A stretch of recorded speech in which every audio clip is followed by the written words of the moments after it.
Our three presenters in the order of their presentations today are Petr Orsag. Thank you so much for flying all the way from the Czech Republic here. Petr is the head of the Department of Media, Cultural Studies and Journalism at the Faculty of Arts at Palacký University in the Czech Republic. He's co-founder of the Center for Cultural Media and Communication Studies, and his research is on the history of Czechoslovak exile from 48 to 89, on the role of media in totalitarian and authoritarian societies more generally. He's the author of Between Reality, Propaganda and Myths, Czechoslovak Exile Media in Western Europe over the years 68 to 89, which was published in 2016 in Prague.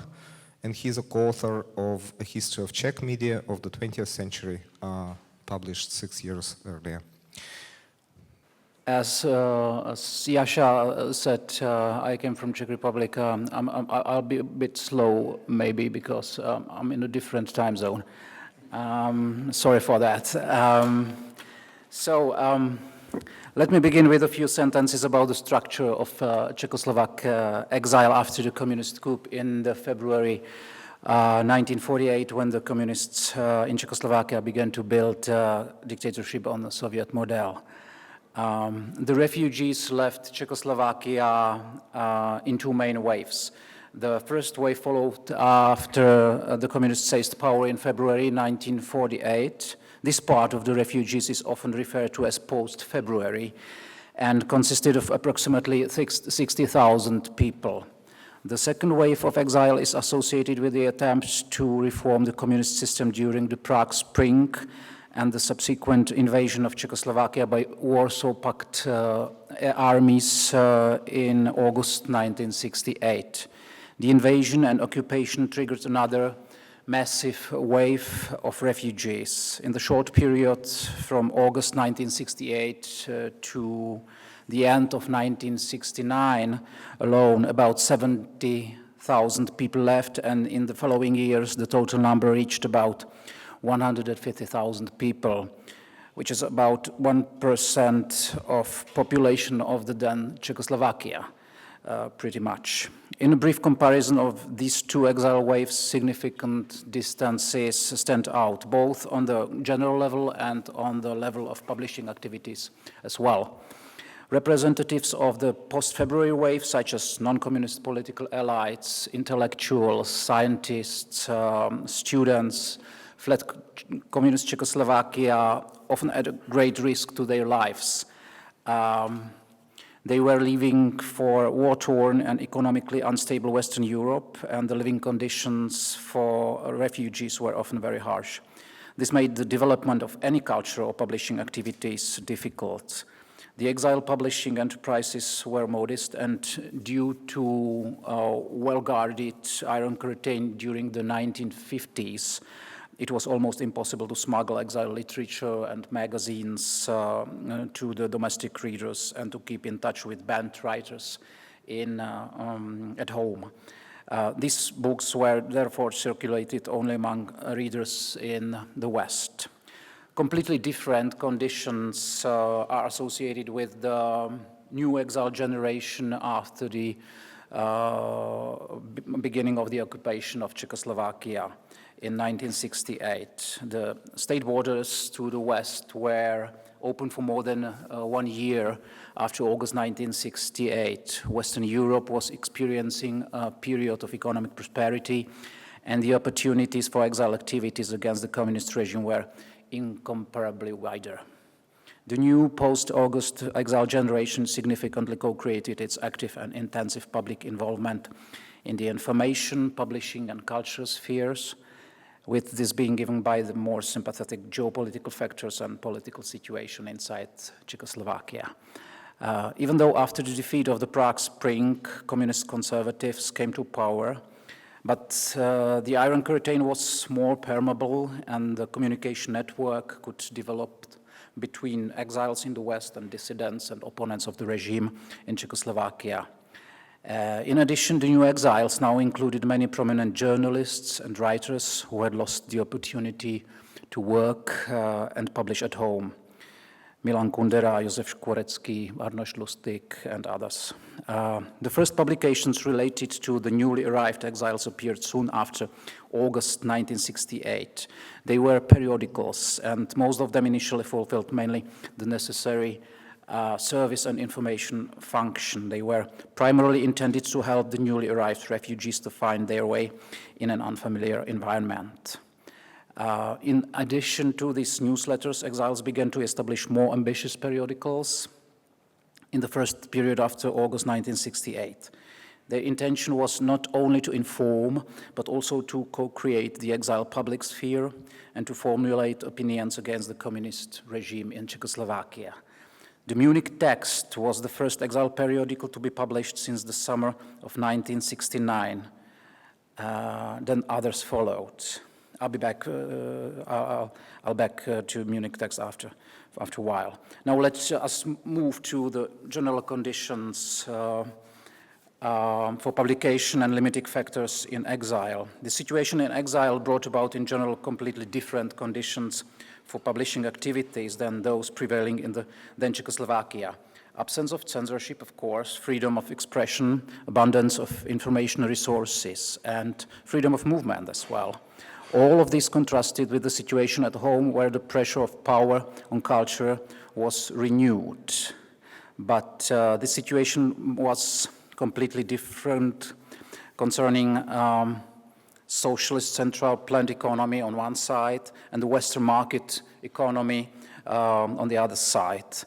And the principles of the Western market economy ruthlessly interfered with all parts of exile publishing activities, even though the words market and competition may seem inappropriate in the context of exile publishing.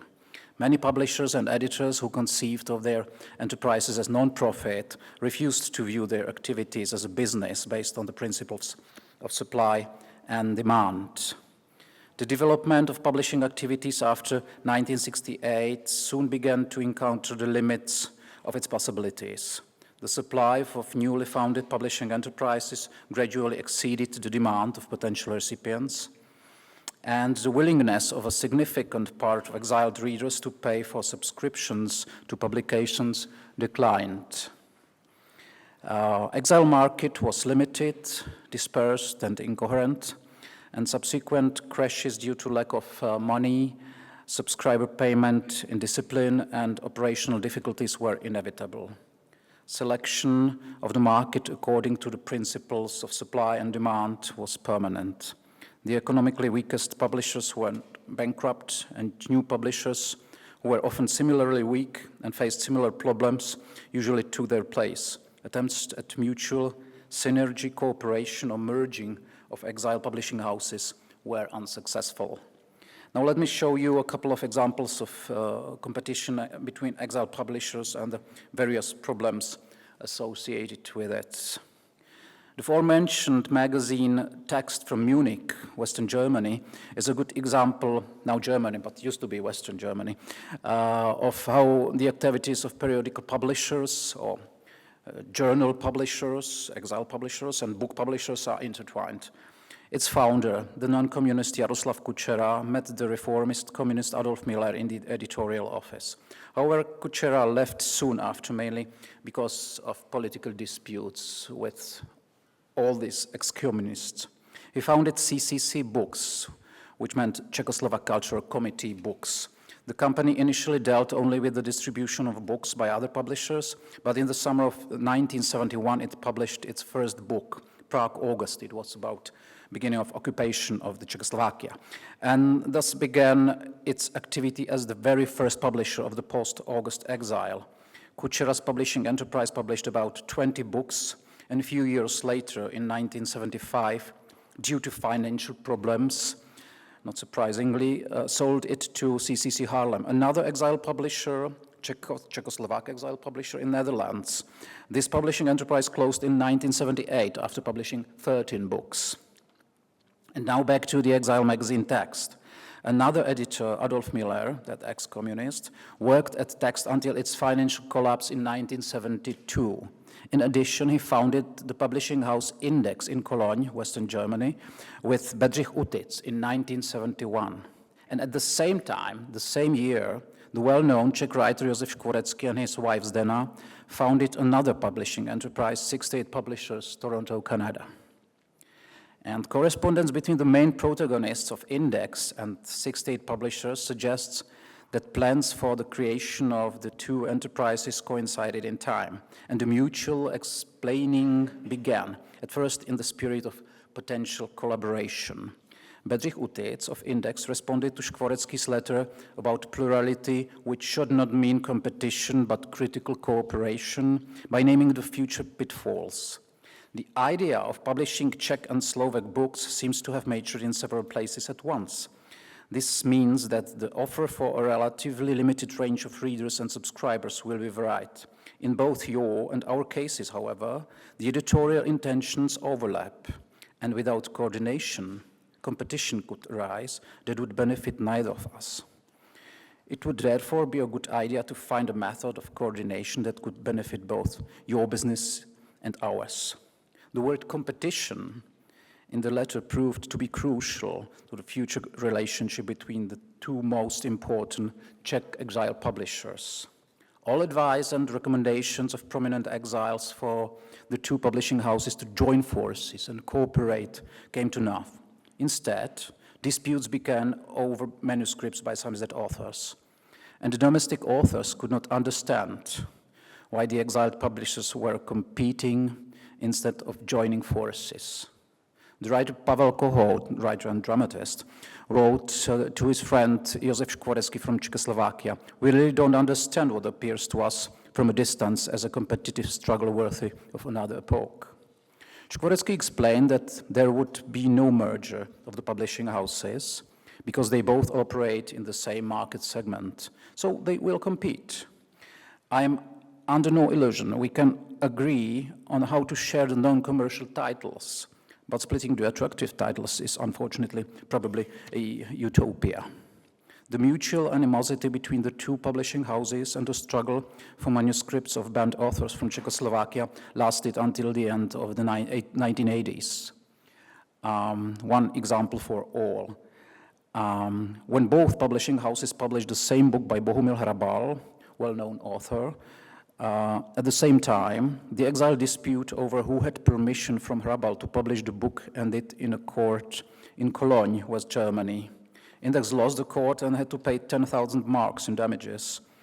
This was not paid to Škvorecký, but to Susanna Roth, a French scholar who administered Hrabal's copyright in the West. Index paid the fine, but it was a big loss for its economy. Here we should mention a rather paradox of exile publishing. The same book by Hrabal was subsequently published by the London exile publishing house Rozmluvy. We can translate it, conversations. This was founded in 1982 in London and became one of the 5 most productive publishing houses of the post-August exiles. And Susanna Roth again hired a lawyer in London to settle the dispute. Eventually the case was dropped. However, the owner of Rozmluvy, Alexander Tomsky, had already told Škvorecký in letters that Škvorecký was making a monopoly on the manuscripts of some Czech authors and that he was delaying publications. Škvorecký began to regard Rozmluvy as a competitor, and the initially friendly relations between the two publishing houses dwindled. The competition among exile publishers also concerned magazine production. The growth of the economic potential of a particular title could be another reason for the competitive struggle. And this is the case of the exile magazine published in Switzerland, Spravodaj and magazine called Magazine. As Spravodaj established itself among its readers, its circulation grew, and with it potential for profit from advertising published on its pages. This magazine published parts of books of exiled authors as well, so for example Škvorecký's. It was a dispute over the amount of advertising published in Spravodaj that led to the creation of the rival magazine, which in turn contributed to the fragmentation of the exile market in Switzerland. One side of the dispute argued that it was immoral for an exile magazine to get rid of exiles, and therefore an exile political magazine was not meant to be a commercial enterprise in its own sense. The advertising revenue was there to cover production and operating costs. The other side saw the situation quite pragmatically as an opportunity to maximize profits and intended to adjust its publishing policy accordingly. Another example, the last one, of competition in exile concerned illegal distribution channels through which documents, periodicals, books were smuggled between the West and Czechoslovakia. One of the most important illegal links between home and exile began to be systematically organized in the early 1970s by the exile Jan Kavan and Palach Press, an agency he founded in London. But here too, competitive tensions soon began to arise. Exiles criticized Kavan's effort to be an exclusive transporter and intermediary who translated and then supplied or sold information and documents and books about the opposition from Czechoslovakia to West, and so on. He attempts to monopolize the delivery of information, and its further distribution in the West used to be a source of conflicts. Efforts to break free from dependence of Kavan's distribution network led exiles to form competing illegal alliances. When this happened, Kavan complained in his letters, "The competition bothers me immensely, and I no longer enjoy this work." So, the conclusion. I tried to briefly recall competition in the exile market as one of the aspects that is not much mentioned, but has been consistently present in exile publishing efforts. Many exiles and dissidents have criticized this competition, but maybe it was because publishers had to push back against market pressure that the number of books they published in the 2 decades after the August was so plentiful. And the main competitors in the exile book publishing market, 68 publishers and Index, eventually became the 2 most successful post-August exile enterprises. It should be recalled that about 30 book publishing enterprises were established in the post-August period, and the 5 largest enterprises have alone published over 700 books. 68 publishers published 225 books, Index 170 books, Zurich's Confrontation 120 books.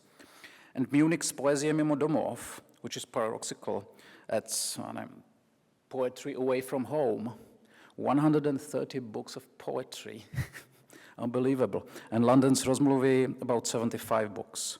So I think it's not a bad result. Yeah. Our next presenter is Sorin Cucu, who is Associate Professor of Comparative Literature at the CUNY Graduate Center here, and honored to be his colleague, as well as at LaGuardia Community College. His research interests are sociology of art and aesthetics, comparative modernisms, literary and rhetorical theory, media philosophy, world literature, and Cold War studies, finally. He's the author of The Underside of Politics, Global Fictions in the Fog of the Cold War, published by Fordham in 2013, as well as author of numerous articles, and a co-editor of an online journal featuring counter-provocations, 2 books published in the series Provocations by Nebraska University Press. Certain aspects of the previous presentation are quite relevant to what I'm talking about, because one of the novels that I'd like to feature briefly today is, the first novel. This is the English translation and publication sort of authorized by Kundera, right? The Book of Laughter and Forgetting, which was Kundera's first exile book, right? But I'm also interested in juxtaposing it to a Romanian novel that unfortunately never got translated into English. And perhaps one of the questions that kind of interested me was why not, right? Like why, in spite of the wide reception in France, Germany, and other European countries, this book sort of never made it into the West. In fact, into the Anglo-Saxon world. In fact, only one of his books, brief book of memoirs, was translated into English. All the other ones sort of were kind of forgotten. But so I'm, as Yasha was pointing out, I'm also sort of a theorist, so I'm interested in the theory of literature in relation to all these things. And, my approach is sort of diverse. I, dabble a little bit in sociology and critical theory. So, my starting point is actually a quote from Leo Strauss that I dug out when Yasha invited me to this conference. Of course, this technology is going to keep sending me messages. One may wonder, writes Leo Strauss, whether some great writers of the past have not adapted their literary techniques to the requirement of persecution. This point seems almost common sense, either because some writers aimed to deceive their censors by means of allegory, or because others choose to avoid, and I quote again from Strauss, presenting their views on all crucial questions exclusively between the lines, end of quote, right? So this formula of between the lines is crucial to the introductory chapter of his book. While it was originally published in 1941, Strauss's essay is the central theoretical piece of his 1952 book, Persecution and the Art of Writing. It is hard to separate its thesis today from the historical scene inadvertently pointed out to it in 1950s. The memory of World War II, the Nazi horror still fresh, as well as the looming threat of a new global conflict still prescient. Undoubtedly, revisions through Strauss's thesis are necessary as we look not only at the art of philosophical writing. In fact, Strauss does not mention literature at all in this series of essays, but also at literature as an art often at odds with philosophy. At the same time, we must admit that our view of the 1950s is filtered through the subsequent experience of world history and by how the Cold War evolved and by how our understanding of the conflict is changing. My paper will explore such revisions to Strauss's argument by zooming in on two books banned in Eastern Europe and published in the West. As I mentioned earlier, Milan Kundera's The Book of Laughter and Forgetting from 1979, and Paul Goma Ostinato from 1971. These books are exemplary of how the Cold War enabled Eastern European literature to gain a kind of forced entry to world literature. More importantly, these books do not only show creative strategies to deal with censorships, but they also illustrate the ethical cost of turning literature into the art of persecution. The phrase retains its ambiguity. There is, of course, art that is anchored in the experience of persecution. It may or may not attempt to capture it truthfully, but it often does want to sublimate it as well as to memorialize it. At the same time, literature, even if it attempts to look the other way, or when it attempts to look the other way, cannot free itself from how state bureaucracies learn to use repression, intimidation, and censorship more subtly and arguably more artfully. So if there is an art of persecution, it's in a sense of how to make persecution more excellent than before, right, in a kind of Aristotelian sense. There is, however, another complication that we should introduce from the start. It refers, I believe, to how we want to understand the art of persecution within the context of the Cold War. As you might have noticed, I avoided the phrase during the Cold War, not only because I want to question the epochal identity of the Cold War, but because I see these temporal semantics as a feature of the discourse of the Cold War. Let me explain. As the work of Ernesto Laclau, Chantal Mouffe, and Michel Foucault would illustrate, a rigorous examination of discursive formation ends in paradox. And this is a quote from Hegemony and Socialist Strategy. Dispersion is the principle of unity insofar it is governed by rules of formation, by the complex conditions of existence of dispersed statements.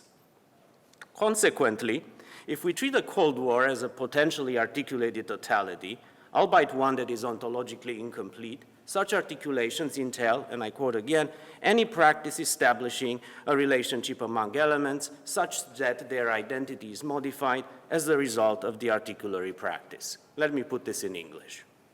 In simpler terms, we argue that the Cold War unifies a set of practices, views, institutions, and policies whose identity is thereby modified. State bureaucracies, which are tasked to perform persecution, have to constantly adapt to how they observe changes in what popular sovereignty national security and secrecy mean at a given time and place. That the Cold War discourse has constantly revised the entangled relationship of the nation state and forms of supranational sovereignty is often obscured by globalization narratives that tend to focus on the so-called late-stage capitalism and see the emergence of world society exclusively in such terms.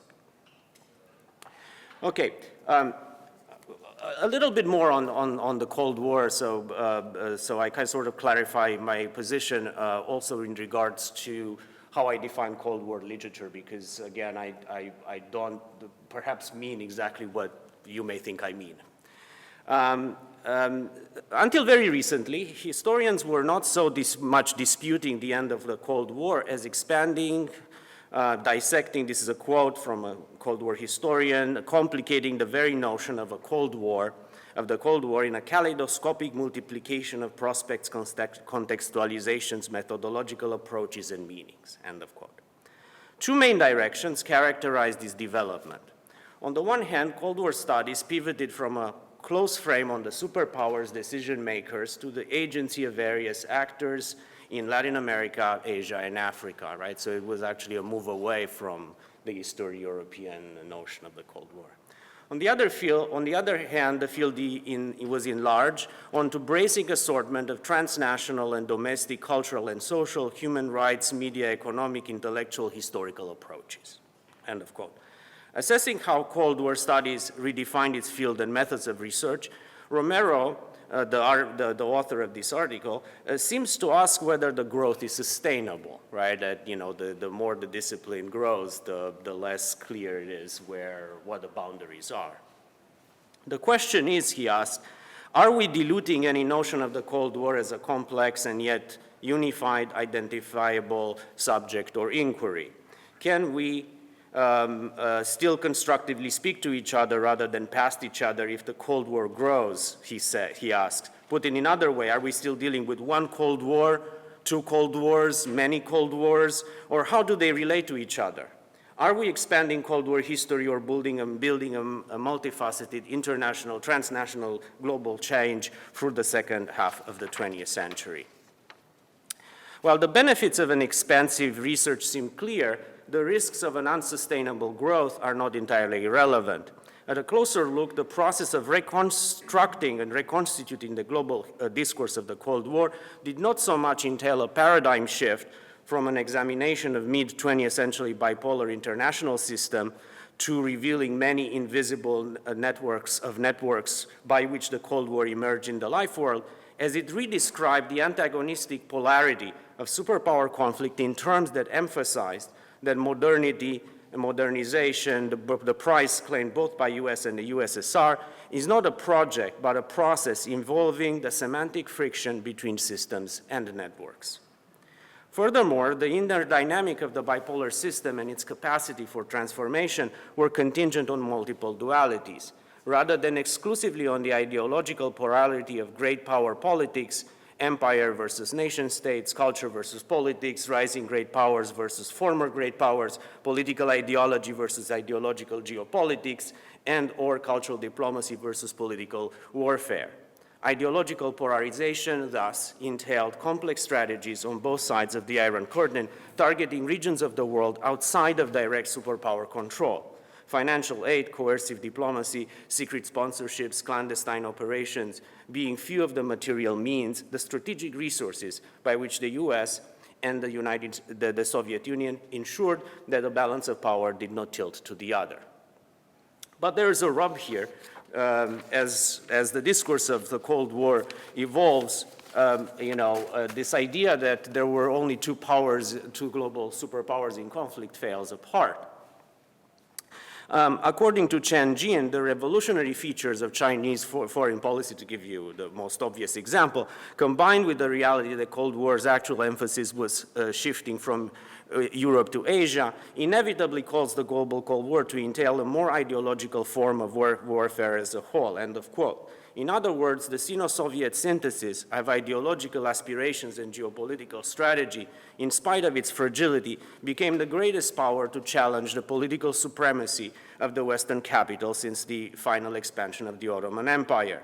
Yet 50 years later, the end of the Soviet Union and the liberation of Eastern Europe would prove that communist blocs squandered their biggest geopolitical asset.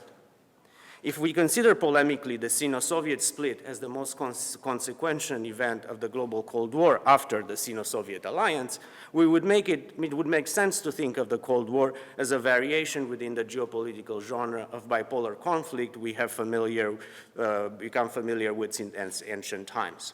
This is a rhetorical question. The question is, for me, ultimately, how does this relate to Cold War literature? In fact, not in the sense of literature written in the Cold War, right? All the, that would be more the literary Cold War, if one may say so, right? The literary world of the Cold War, right? But Cold War literature as a way of observing the Cold War. But the problem is also the Cold War itself as a discourse has the capacity of observing, right? So it's a mutual observation. The Cold War, literature observes the Cold War. In turn, the Cold War observes literature, right?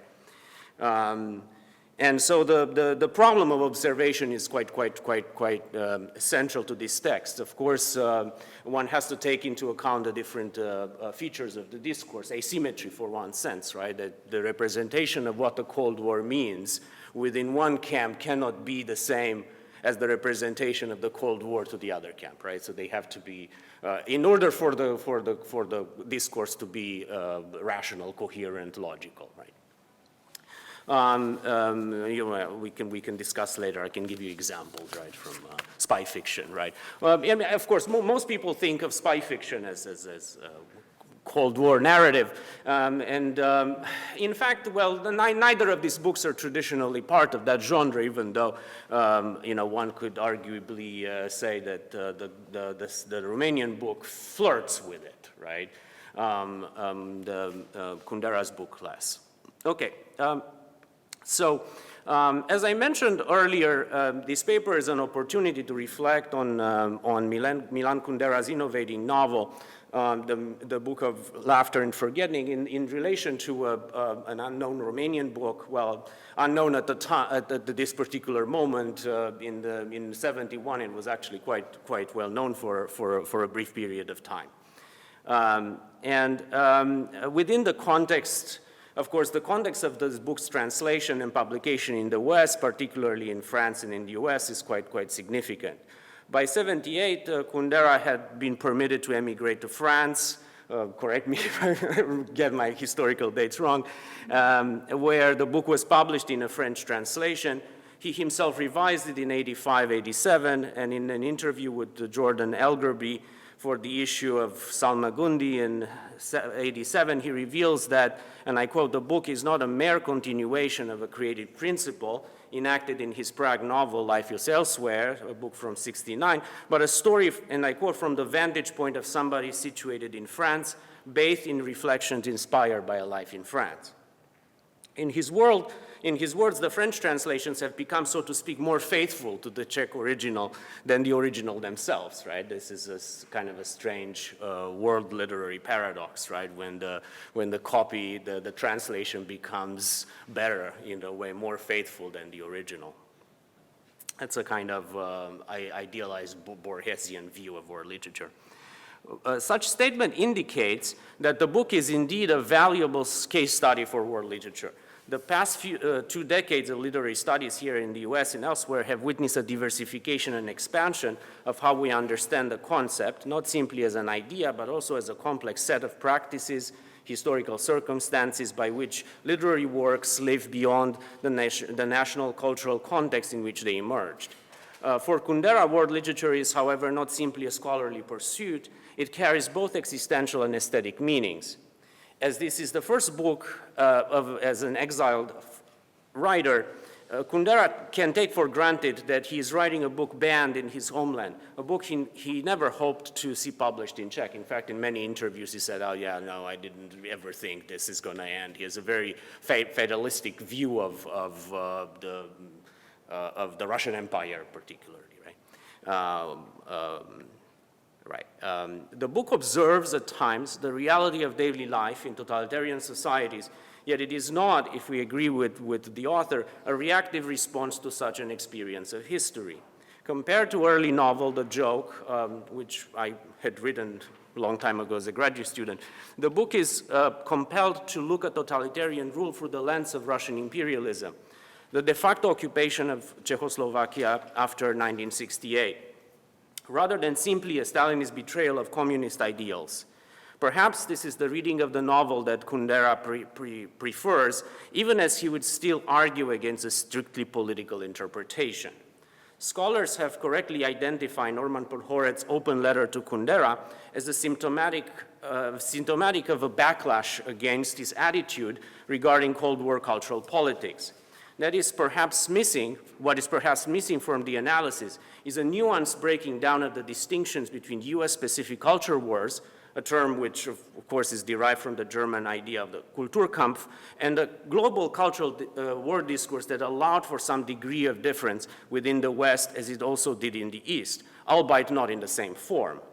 Isn't Podhoretz using the medium of the open letter to attack his enemies, not only the left but also the liberal intellectuals? Simply labeling Podhoretz as conservative is, however, not enough. Explaining what kind of conservatism he extols, what kind of right-wing populism he anticipates, wink, wink, is also important.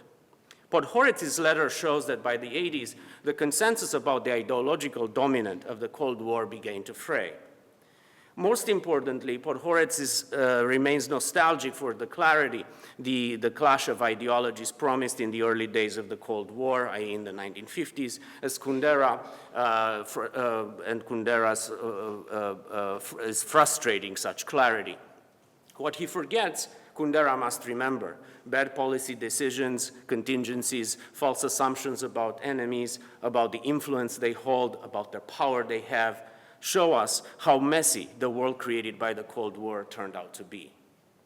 Some scholars have argued that the Book of Laughter and Forgetting, by virtue of being both a Czech language text and a novel anchored in the French vantage point, preempts an appropriation of the novel by Cold War cultural politics. If Kundera attempts to preempt the classification of the book as anti-communist, his strategy is not simply thematic, the choice of the subject matter, but poetic. He is not simply a formalist writer, but does cultivate a sense of playful engagement with both fictionality as medium and literature as form. His propensity for metalepsis is not, however, a technique used gratuitously. It allows for a back door to be opened so that lyrical reflections enter the narrative and the voice of the writer can compellingly make the case that the novel is not a dead or finished genre. Kundera's departure from the realist aesthetic of the early novel, The Joke, might need to be addressed in light of critical reevaluation of Czech novelists such as Kundera, Klima, and Hrabal.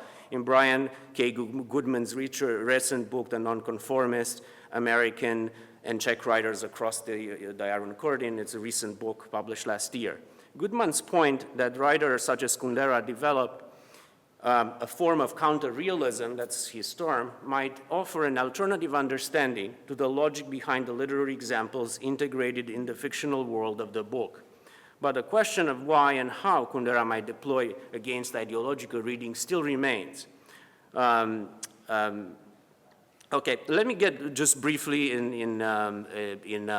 as a way of conclusion to, I have 2 minutes, to the Romanian book, since I sort of ironically failed to talk about it. It will forever remain unknown, since if I don't talk about it. It's like, that's Romanian fatalism right there for you, Kundera's famous refusal to accept, my God, it's like technology drives me bananas. As his books deliberately engage in anti-communist politics or that they form a book of art, first look a reason to see the Book of Laughter and Forgetting at odds with Ostinato, the most famous or infamous Tamizdat Romanian novel. First published in 1971 in German and French and launched at the Frankfurt Book Fair, the novel created a media event, a media scandal, one would say, the moment the Romanian delegation left because the Frankfurt Book Fair refused to take the novel out, right? So the choice by Gallimard and Alain Paris, the translator of the book, to render the book in French, La cellule de libéral, this is the French edition from 71, La cellule de libérable. Sorry, I need to make sure. So is also an interesting choice, significant in that it shifts the emphasis of the text from the musical aesthetic dimension of the book to a key element of the plot. And so just 20 seconds what this means. This liberation cell is in the plot the place where inmates are held indefinitely, you know, kind of Kafkaesque sort of irony, until, you know, the powers decide that they need to be liberated, right? So but the original title in German, Dutch, and Romanian is Ostinato, which is anybody knows what it is? I'm going to test your music theory. Ostinato? Okay, good. Yeah, okay, because I was afraid that there is somebody who is, expert in Bach. So yeah. So what is ostinato? Correct. Yeah. So it's part of Baroque music. It's a repeated phrase. A repeated musical pattern is in bass, right? So I was on the phone yesterday with a pianist friend of mine who explained to me, it's like, so you hold. Yeah, so you hold, you hold one note with one hand, and there's small variations with the other hand. Exactly. Right. So there's small variation with the other hand. So what he does is the book itself becomes extremely immersed in this ideology of music, right? And so I pity the censor that had to reject the book. Right? I feel so, because in many ways it's clear why they had to reject it, but the book is absolutely insane. It's, because it really attempts to produce as a novel the structure of a Baroque musical piece, right? And so you have this phrase constantly repeating throughout the novel as a kind of linking. It's basically a simple image from his memory, right? I saw you, it's about his stepsister, who's not really his sister, this kind of weird ambiguity there, that he sees in front of a store, right? Yeah, okay. All right, well, you can ask me more about it if you're curious, but. Our next and last speaker on this panel is someone who barely needs an introduction to an audience and community of Slavists. This is Mark Lipovetsky, who's worked in the US since he moved here in '96. He is one of the world-leading scholars and literary critics as well. He teaches at the Department of Slavic Languages and Literatures at Columbia. He is currently working on the biography of Dmitry Prigov. I already published it, I'm sorry. See how fast it happens. He also edited a five-volume collection of his works, and today his talk is a very promising one on our program, Abram, Tertz as Michel Foucault. And I will confess that this is partly what gave me the idea of calling this panel Banned Books in Theory and Practice. Thank you. Okay. Thank you, Yasha. Thank you. Thank you for the introduction, and thank you for inviting me to the conference. I'm probably in a slippery situation when the title is more promising than the talk, so I'm afraid that I may disappoint you, but I hope to develop this topic further.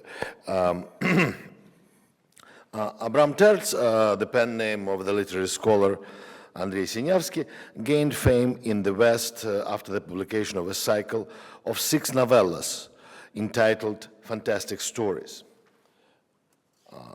Written predominantly in the late 50s, They were published in Russian and French in Paris by the Polish Institute Lipovetsky in 1961. In 1963, they were translated into English by Random House and subsequently reprinted several times. Later, this cycle of fantastic stories was complemented by the story Piens.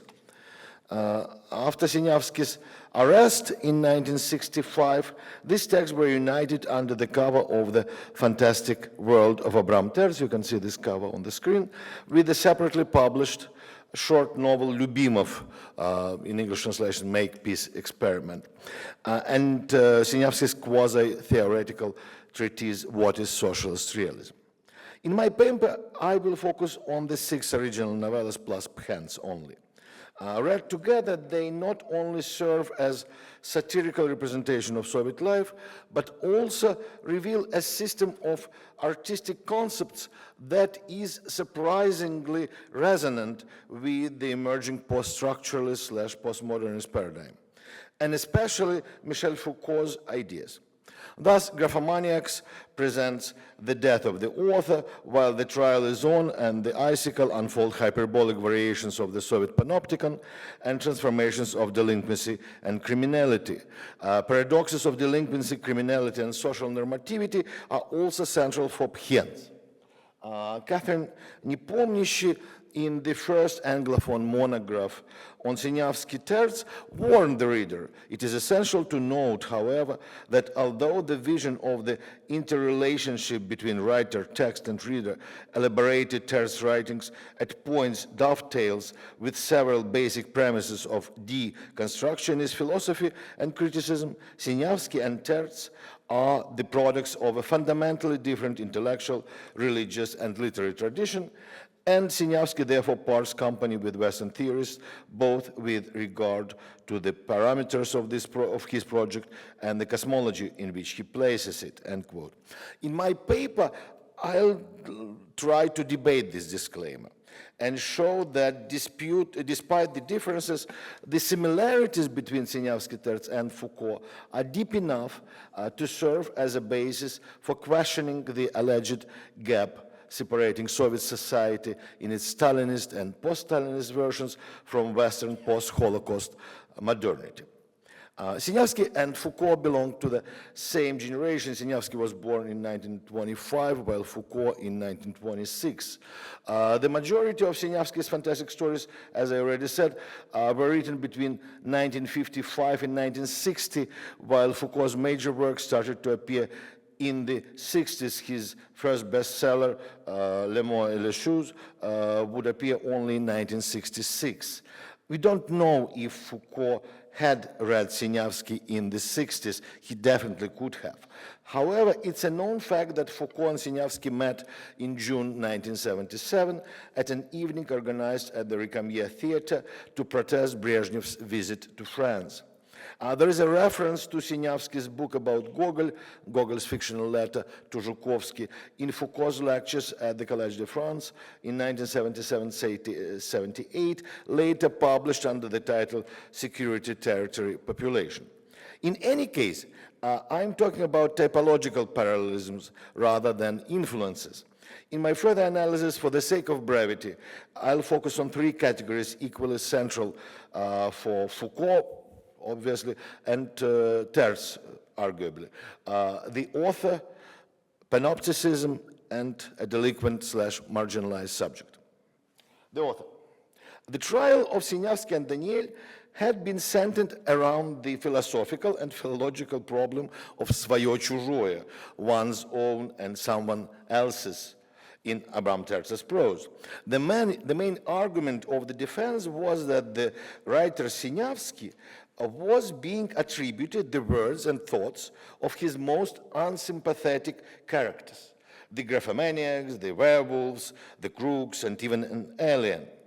One of the experts even had to explain to the Soviet organs the meaning of the literary concept of skaz, the narrative from the point of view of somebody else.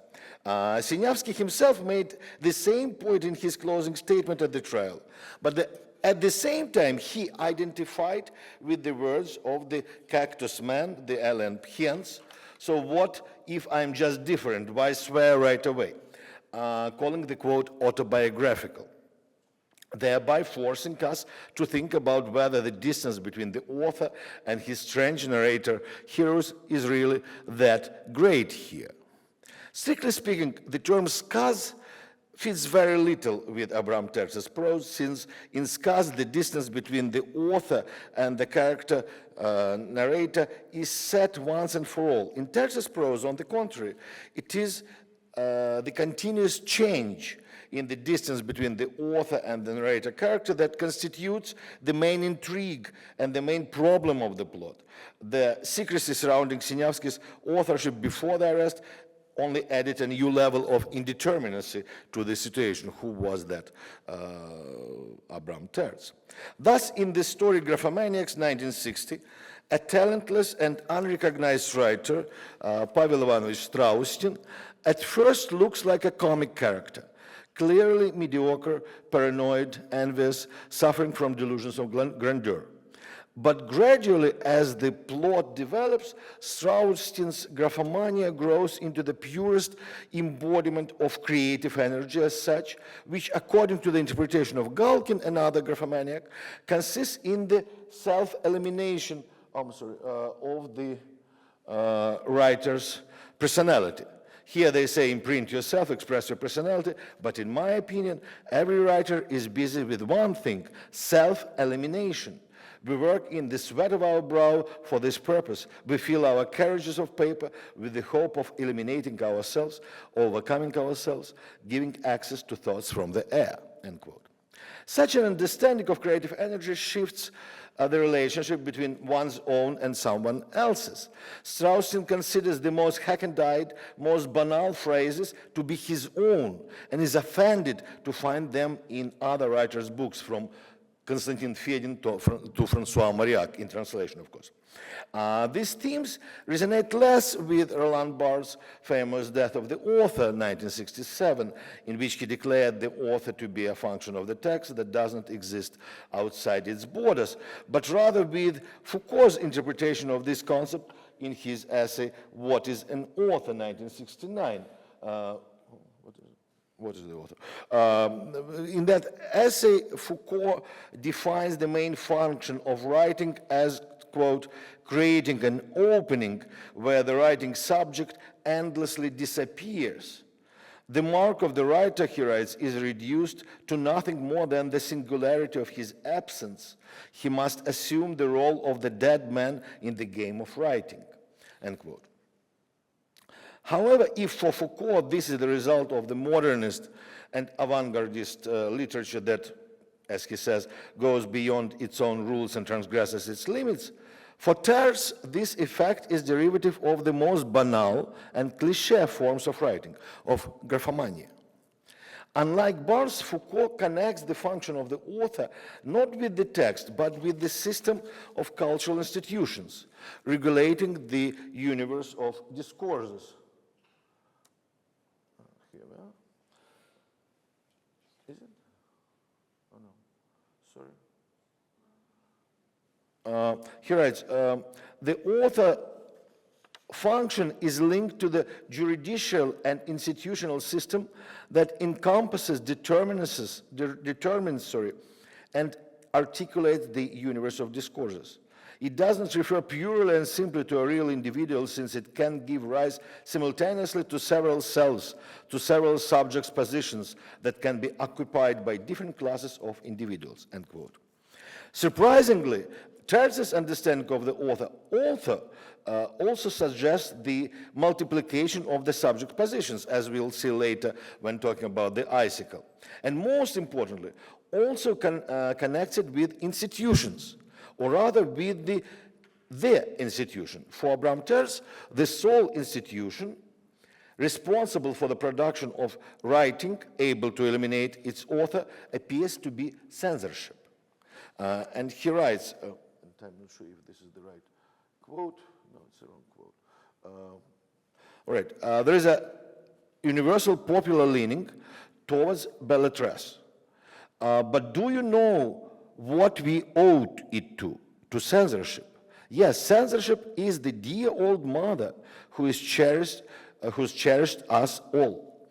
Abroad, things are simpler and harsher. Some lord brings out a wretched book of Verliber, and immediately it's spotted as scrap. No one reads it and no one buys it. So the lord takes up useful work like energetics or stomatology. But we live our whole lives in pleasant ignorance, flattering ourselves with hopes, and this is marvelous. Why, damn it, the state gives you the right, the invaluable right, to regard yourself as an unacknowledged genius. To confirm this point, Sinyavsky even depicts a whole community of unpublished and unpublishable authors, a first sketch of the entire culture of the late Soviet underground that was only emerging in the late 50s, early 60s. To understand censorship as the source of the postmodernist concept of authorship requires Foucault's concept of delinquency in the disciplinary society. According to Foucault, the disciplinary system necessarily not only penalizes delinquencies, but also incessantly produces and stimulates them.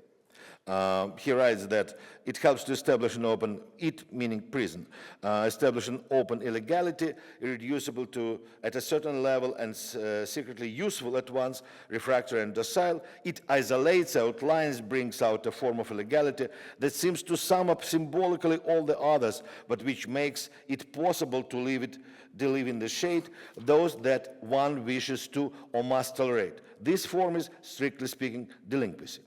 Thus, censorship operates similarly to the prison, as it isolates, outlines, brings out the underground's writing as a delinquency. And this writing, both in its trivial and experimental forms, produces the same effect as the author's self-elimination. Furthermore, in Foucault's logic, delinquency becomes a useful instrument of the disciplinary society that enhances its panoptical character. It constitutes, he writes, so wrong. I have a confusion of slides, sorry. Okay, let's go. Delinquency, he writes, with the secret agents that it procures, but also with the generalized policing that it authorizes, constitutes a means of perpetual surveillance of the population, an apparatus that makes it possible to supervise through the delinquents themselves the whole social field, end quote. Tertz's understanding of graphomania and, as its extension, the cultural underground as a direct outcome of censorship is congruent to this concept. The underground emerges as delinquency produced by the cultural prison of censorship. Much like in Foucault, the border between the tolerable and intolerable delinquencies is constantly shifting, and the negotiations between the delinquents and the disciplinary system are at the center of his fiction.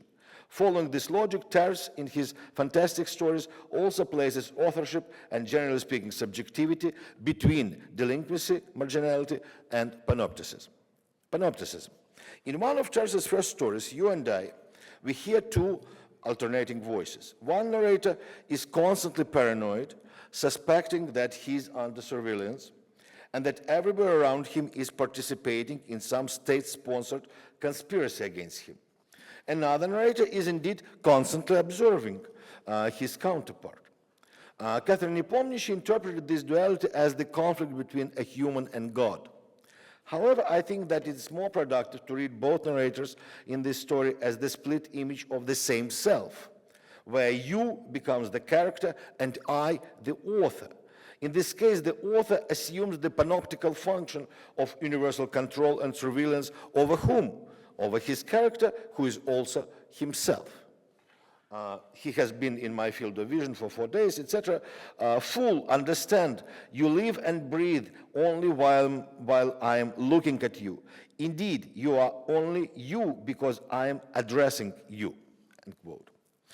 And even more interesting representation of panopticism can be found in Sinyavsky's Ice Weather or Icicle, Gololedica, 1961. Its narrator protagonist, probably named Vasily, we don't know it for sure, suddenly acquires the magical power to see into people's past and future. Under his gaze, their selves blur into multiple incarnations and life stories. Thanks to his magic ability, Vasily realizes that each eye consists of a multitude of alien eyes. Thus, the authorship produces multiple selves, as predicted by Foucault, see above, but in a different way. Indeed, this is a powerful metaphor of literature, which is also resonant with Foucault's understanding of pastoral power that, quote, looks after not just the whole community, but each individual during the entire life, end quote, the one that cannot be, quote, exercised without knowing the inside of people's minds, without exploring their souls, end quote. Pastoral power, writes Foucault in the article The Subject and Power, is directly associated with the production of truth, the truth of the individuum, end quote. In Tertz's story, Vasily's magic talent is instrumentalized by the Soviet state, which imprisons Vasily in order to acquire through him a panopticon-like knowledge of its subjects and their past, present, and future. Similarly, in Tertz's early novella, The Trial is On, written in 1955-56, Soviet society is depicted as the world of total surveillance, whose most romantic adepts dream about even more severe surveillance, inventing futuristic mindscopes to prevent and preempt all crimes. Although similar to Orwell's Thought Crimes and Philip Dick's Minority Report, Tertz more profoundly resonates here with Foucault again, who wrote in the late 70s that the modern state inherits pastoral power from the church and spreads beyond religious institutions, distributing its charge over the soul between multiple secular institutions such as medicine, psychiatry, education, etc. Tertz proves that the modern adoption of pastoral power is much more radical in totalitarian societies, which surprisingly appear as forebearers of postmodern panopticism. Yet instead of information technologies, medical and education observations, and biopolitics, the totalitarian state instrumentalizes the power of a writer, the insightfulness of literature that operates as a gaze penetrating the past and future. The writer is central for the totalitarian state, which Sinyavsky understands as an ultimate triumph of logocentrism and its most pathological forms. In this context, literature operates as a channel for systemic delinquency that transgresses the state limits and regulations, but being tolerated by the state eventually enhances its power over individuals. The third part, delinquency and marginality. Critics discussed in great detail Sinyavsky's demonstrative representation of his writer's self, Abram Tertz, literally Abrashka Tertz, karmannik из Одессы, as a criminal, a Jewish thief, a character from the folklore.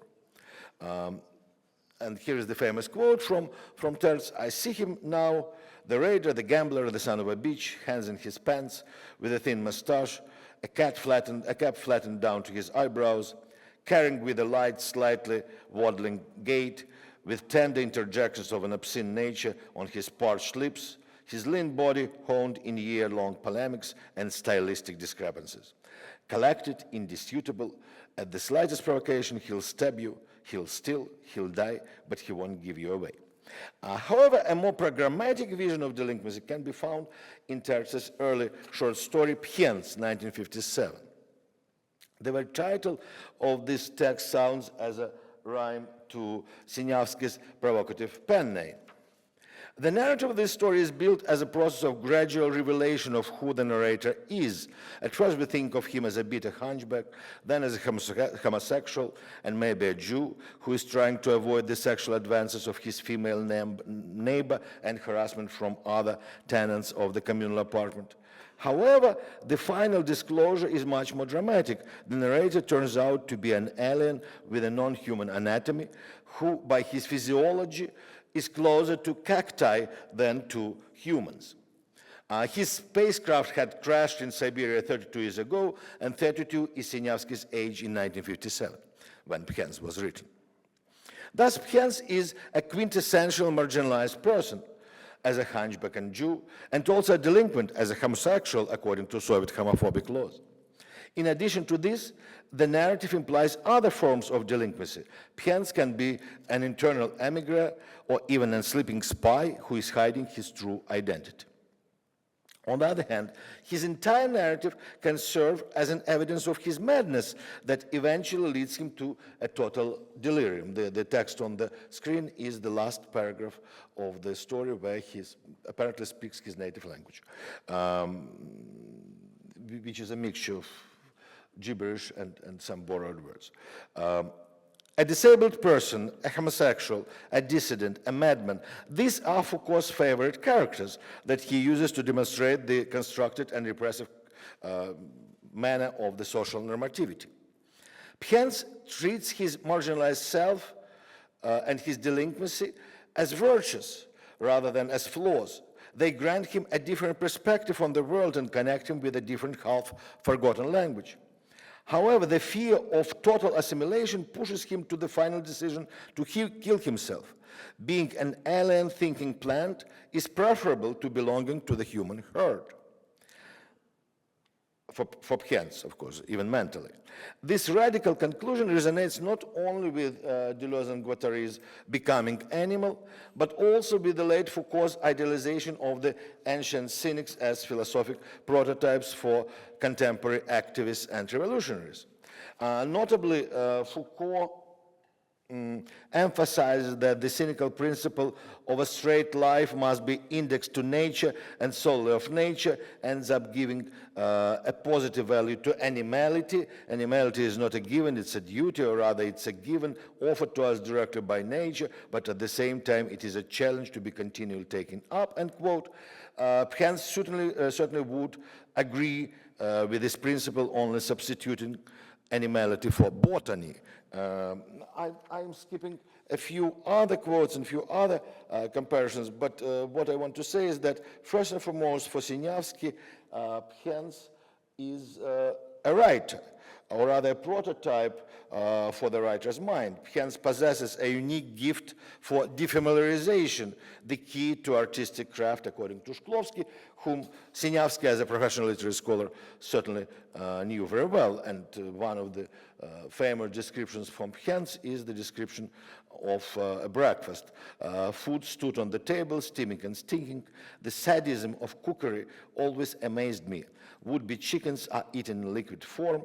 The innards of pigs are stuffed with their own flesh. A god that swallowed itself garnished with stillborn chicken. What else, when you think of it, is scrambled egg with sausage? And there are many other descriptions of this kind, especially pertaining to sexual sphere, which I won't be reading today. It is Hens's ability to see things differently that makes him a marginalized person, a delinquent, and an alien, not the other way around. As we can see, Sieniawski's foreshadowing of Foucault's ideas is invariably associated with the figure of the writer, and indirectly with the concept of literature. This is not surprising, given that Foucault builds his theory of modernity as the theory of knowledge, while literature in Russian and broadly speaking Slavic cultures traditionally played the role of syncretic form of knowledge about society and the human. Literature-centric modernity, as described by Sieniawski Tertz, represents literature and the writer as the most effective vehicles for repressive power, and by the same token, the most dangerous force of subversion and anarchy. The post-Stalinist state's reaction to Sieniawski's fantastic tales, as it were, confirmed and augmented Tertz's artistic diagnosis. Also, the resonance between Tertz and Foucault may suggest a working hypothesis concerning relations between Soviet and Western models of modernity. Despite all distinctions, they appear to be very much comparable, since similar discursive processes and collisions define their inner logics. Their differences, as it follows from this sketchy comparison, lies not in the contrast between quasi-socialism and capitalism, quasi-collectivism and individualism, and even not between rationality and emotionality, but in the nature of knowledge central for each type of modernity, scientific and judicial in one case, imaginary and rhetorical in another. However, we shouldn't forget that both Sieniawski and Foucault begin with the postmodernist deconstruction of the figure of the writer, with which I began this talk, which in the case of Soviet Russian literature centrism becomes especially subversive. The vehicle of epistemic knowledge appears to be empty. In Catherine Nepomniachtchi's words, the writer transformed into text becomes not an authority, but an empty locus for verbal power. Sinyavsky himself would embody this scandalous understanding of the writer most clearly in his Strolls with Pushkin, 1973, a book written in the Gulag and sent in installments to his wife via private letters. And the main theme of this book is emptiness was Pushkin's content. And I'm not reading the further, you may read if you have time, I can see it. No wonder that this vision would anger Solzhenitsyn in the 70s and madden Russian nationalists in the 90s, which is why this book has been urgently republished in today's Russia before it is inevitably banned again. You can see on this slide that the sale begins in May 2024, so right now. It's really very, very urgent republication. Thank you very much.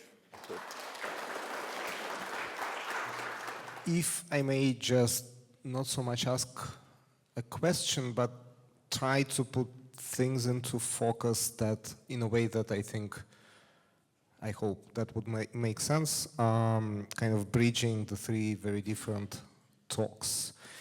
Could I perhaps ask each of you to just say a couple of more words, bring into focus this concept of so-called Cold War binaries, whether this pertains to the market of Czech books published and distributed in exile in the diaspora. So what, Petr, what would you put forward as the imposed binaries of this Cold War, so to say, spirit, right, that were perhaps so hard to handle for the publishers that you spoke about? What I have in mind is, of course, kind of a paradox, not just the term itself, Cold War, which is essentially paradoxical, but the paradox in the history of literature, if we may so, while the Cold War period covers predominantly the period of deconstruction, right? It's no longer quite structuralist, right? As the Cold War environment tends to make it look with its either-or positions. So yeah, it would be interesting to hear how it resonated, in your opinion, in the sociology and economy of Czech publishing in exile, and how, in Sorin's case, what does it add or what does it take away from your definition of Cold War literature? What is it, given this paradoxical binary position built into it? And of course, with Pchens and with Sinyavsky Tertz, it's probably much more on the surface because he himself made it such a kind of strategy, creative strategy and agenda. But Foucault certainly comes to his help, in a sense, if not, even if inadvertently and without knowing it. So what would be the main binaries that Tertz, with or without the help of Foucault, and vice versa, kind of dismantles in his project of the fantastic tales? Thank you.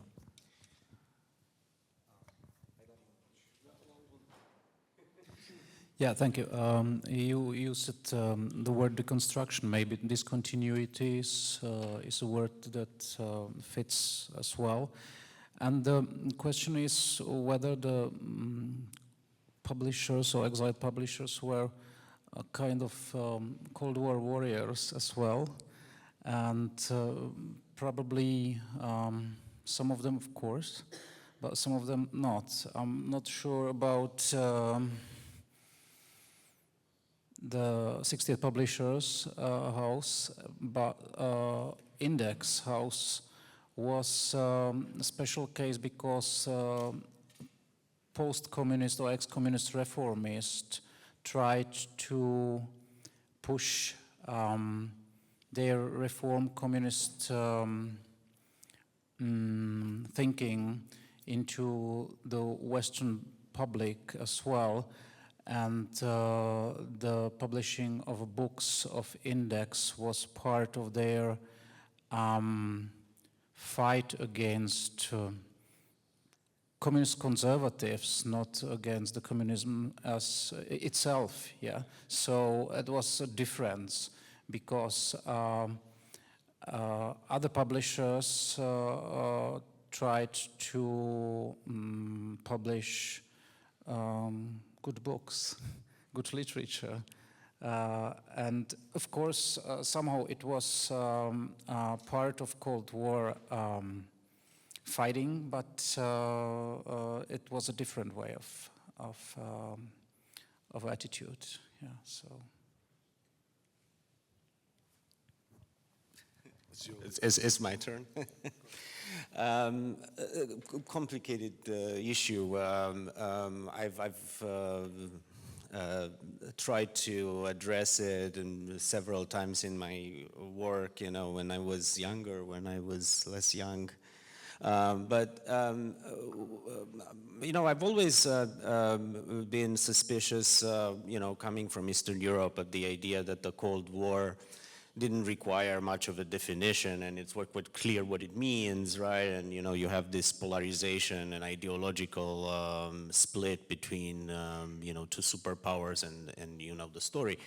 But it realized, you know, in the kind of one quick observation that I can make without speaking for too long, that the proper ideologization of the Cold War was the very idea that what the Cold War discourse claimed was that polarization was primarily ideological. So if you want to put it in this way, you know, what is the real ideology of the Cold War, right? I mean, I sound like Slavoj Žižek, you know.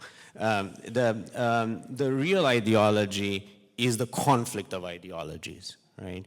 And so that is the imposition that the Cold War tried to produce, right? And by producing that, it kind of obscured the fact that the Cold War did not operate, in fact, on the polarization was there, but the polarization happened on a multiple level, you know, in a much more complex matrix, right?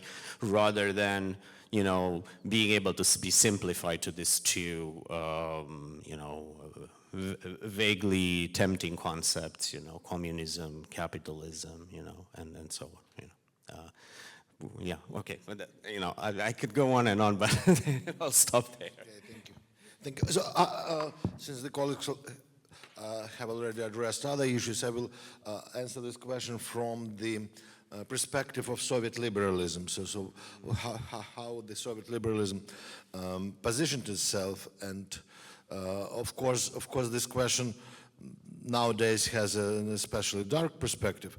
But I used to write it many years ago that the mainstream of Soviet liberalism was formed by what I maybe not very wisely called the ITR class, the class of sort of people with high technical or scientific education, which believe that they are indeed the core of intelligentsia and can resolve all problems of humanity and of society, and that this leading class, while possessing lots of advantages and lots of strong sides, completely missed the critique of enlightenment that was indeed associated with Foucault and with the entire post-structuralist turn, right? And they positioned themselves, imagined themselves, right, as the heirs to enlightenment, and at the same time they were, of course, imagining Soviet state as the sort of pre-modern, archaic, feudal, etc., etc. Right? And that was a part of the rhetoric of the Cold War, how it was sort of absorbed, translated, transformed from within the Soviet Union. And of course, this ideology in many ways informed the ideology of immigration, it sort of didn't stay within Soviet Union. The example of Sinyavsky shows that certainly there was a different movement. There was different kind of understanding. And what Sinyavsky does here, it is indeed the critique of Enlightenment, only the Enlightenment that is associated with the figure of the writer and with the the entire socio-cultural authority of literature. As I said, in Slavic cultures, literature and the writer, they played the role of the main enlightener, not the scientist, not the lawyer, not the political figure, but the writer, right? And therefore, that's the parallelism between Foucault and Sinyavsky. That's why it's so important. And indeed, it shows that the entire Cold War rhetoric, it in many ways sort of subdued processes that were developing in the parallel course, developing sort of without any kind of influence. Certainly, Sinyavsky couldn't be influenced by Foucault, and Foucault hardly was influenced by Sinyavsky. But for certain reasons, these things were happening, and were happening in the most unfitting conditions. What kind of pre-Foucault thought could have been born in the mid-50s? So we imagine this period as in completely different concepts, but nevertheless, right? So I think that, and it is, by the way, quite interesting that, of course, Sinyavsky was a sort of rock star during the trial, and everybody was protesting quietly or loudly, but the number of people who read his works and who liked his works was minuscule. And the fact that they were not published, it doesn't make sense, because Solzhenitsyn was also not published, but he was read much better than Sinyavsky. Right? Sinyavsky, for some reason, sort of didn't click, because it didn't click with the entire sort of ideological paradigm. So maybe I'm answering from the different kind, but I think it's also Cold War in its internal interpretation, so to speak. Thank you. Could I ask you how many of the writers left Czechoslovakia after '68 invasion? How many writers?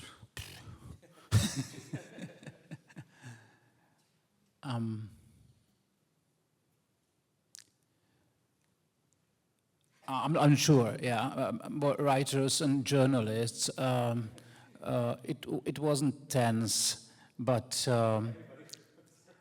sorry? No.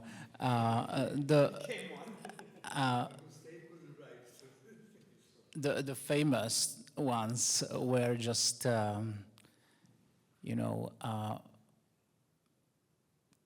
maybe 10, but many of them stayed in Czechoslovakia, in former Czechoslovakia.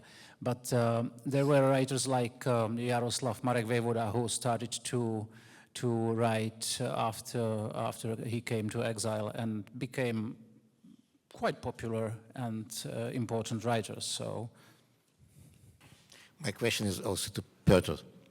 The question is, you spoke about this exile literature. Yes? What was the contact between the exile literature and the book market, or whatever, reading market in the country itself? And was it really the exile literature also an outlet for those who decided, or it was whatever, who remained in Czechoslovakia? To what extent, and with what consequences? Yeah, you mean exchange between the Czechoslovakia and the yeah, it was quite different in the period after the August of 1968. Let's say if it's about the circulation, or not a circulation, how to say it concerning books, distribution of books. If there was published, for example, 1,000 of books of one book, about 10 or 20% went to Czechoslovakia. So it was pretty much hundreds of books were smuggled to Czechoslovakia. So, but there were, of course, only within the smuggling channels, there were central points like Prague and Brno, and some of them to Ostrava, the third city in the Czech Republic, and it was more difficult to get the books into the smaller cities or smaller towns in the former Czechoslovakia. But you know, my experience, for example, I was a student in 1989, before the fall of the communism, and we could read the Kundera's books from 68 publishers as well. Of course, you got it only for one night, and you experienced it. Yeah, it was a very special experience, but it was possible to get it. Of course, if you studied in Prague, it was much better than if you studied in Olomouc as me. But you can get it. It was the same with the samizdat journals or magazines, and the exiled magazines like Svědectví, Testimony from Paris. So exchange was quite busy, I think, especially during the late 80s, from 1985. Till 1989, yeah. Thank you very much. It's also kind of follow-up question to that. We're talking about Czech literature. What about Slovak literature? It's a very special topic because used to be Czechoslovakia, the state, the federation, but when they went to exile, I mean Slovaks, they became separatists. You know, so there were journalists called Bulletin for Czechs and Slovak in Exile, and so on and so on. But mostly it was Czechs who prepared the journals and the books as well. So it was really difficult to cooperate with the Slovaks in exiles because they had Slovak exile societies, Slovak exile book enterprises and things like that. So the split of federation, I mean Czechoslovakia in 1993 was prevailed in exile because really they somehow wanted to be without Czechoslovakia. They were only wanted to be as a Slovak state. No, I don't mean as fascist states from the Second World War, but the ideal for them were not cooperation with Czechs. Of course, there were some exceptions, but it was difficult. And I talked to many exiles about the cooperation, whether they asked them to write a text for them, for example, for Svědectví, Testimony. It was really difficult, or for Listy. Of course, there were some Slovaks that cooperate and kept continuing the Czechoslovakia, but when that happened and the Federation split in 1993, I wasn't surprised because I read it all in the exile magazines and the discussions that were in exiles during the 1970s and 80s. Paradoxically, Czech journals was called Czechoslovak or Czechoslovakian, but Slovaks were called Slovak.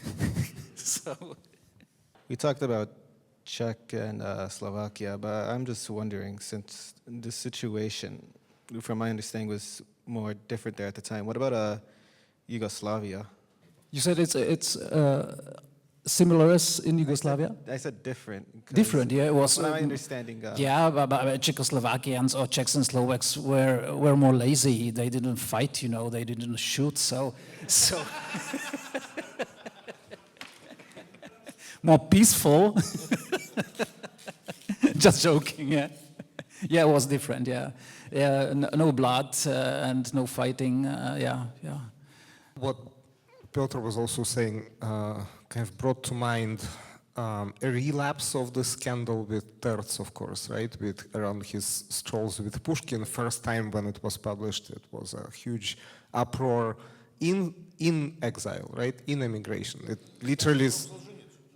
Solzhenitsyn was at the center of the scandal, and Solzhenitsyn basically was the main critic, of course.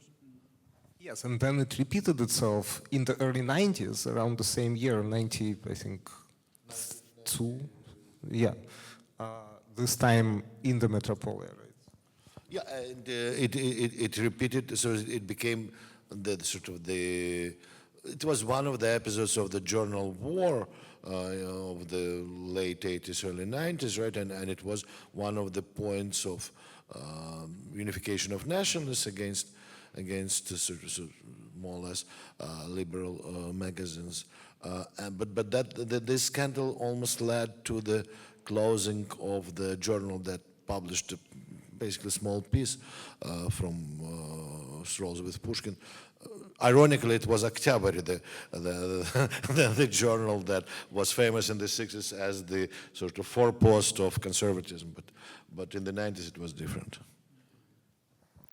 Yeah, well, on this note, I think it was a very kind of unexpectedly, should I say, just refreshing panel in terms of, or sobering perhaps, because, well, two of our presenters' talks had question marks at the end of their titles, which is already sobering, but also just really helps to understand how far from being homogeneous exile, this kind of field of cultural production on either side of the border is, and really how how much it is not an either or, but how much it's just much more blurred always, and has always been, and of course remains. So connecting it to these years when publishing is, again, not to say flourishing, but certainly happening, new kind of publishing in exile. I, of course, mean here books in Russian. This is all very, very sobering to keep in mind, perhaps.